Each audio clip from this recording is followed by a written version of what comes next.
I'm Jeffrey Steefel. I'm the executive producer of Infinite Crisis. So let's start by talking about where the idea for this new game, MOBA, came out.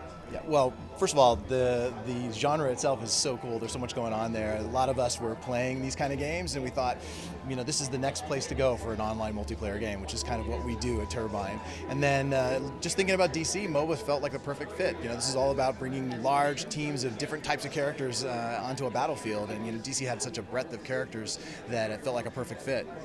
How are you delving into the different types of characters that are out there for those people that aren't familiar with the Infinite Crisis universe? Yep. So the Infinite Crisis universe is actually many universes. DC did us a huge favor by creating the Elseworlds and the multiverse. So that means we have many different types of universes that we can choose from the DC world. So not only can I have Batman on my team, but I can have Nightmare Batman, who's like a vampire, or I can have Gaslight Batman, who's like a sort of a steampunk Gotham by Gaslight. And the same for many other characters. We have Wonder Woman in the game, but we also have Atomic Wonder Woman, who's sort of this post-apocalyptic, almost Mad Max type of Wonder Woman with a chainsaw on the end of a big pole. So it's just kind of endless, the amount of things that we can bring. And you also have Green Lantern. We'll talk about him. Yeah, so we have Green Lantern, and we have Arcane Green Lantern, something that we're just starting to show now. Arcane Green Lantern, who's basically a paladin. So he's Hal Jordan. We like talking to him, calling him Haladin.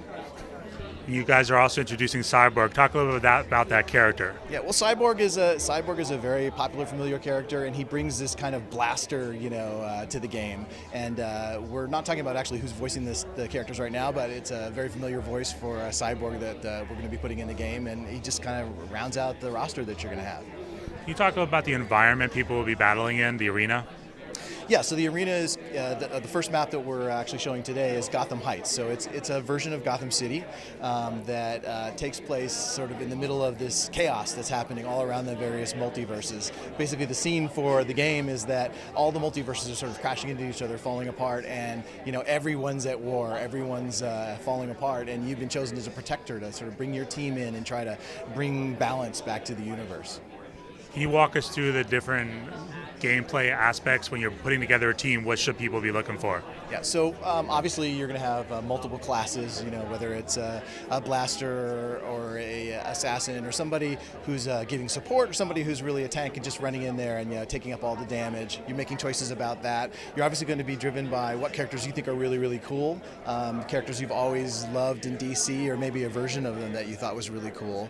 And then there's strategies that you learn as you do in any MOBA about how you're going to take the map, how you're going to push down the lanes, how you're actually going to be victorious over the other team. And in our game in particular, we have some sort of additional innovations in that there's a lot of destruction in the game.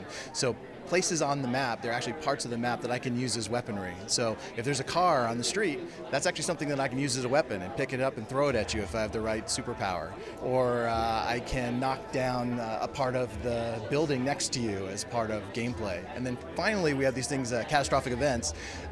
In this particular map, it's a meteor, comes crashing into the map, changes in a way the lanes and the way they work, and creates new opportunities for both sides. So what it is, something to look out for. It doesn't necessarily bias one team over the other, but it's for the team that's paying attention, it gives you an opportunity to turn the tides. So you might be losing, but after this happens, it's an opportunity to kind of like get one up on the other team. So it's kind of an open-ended feel for a MOBA.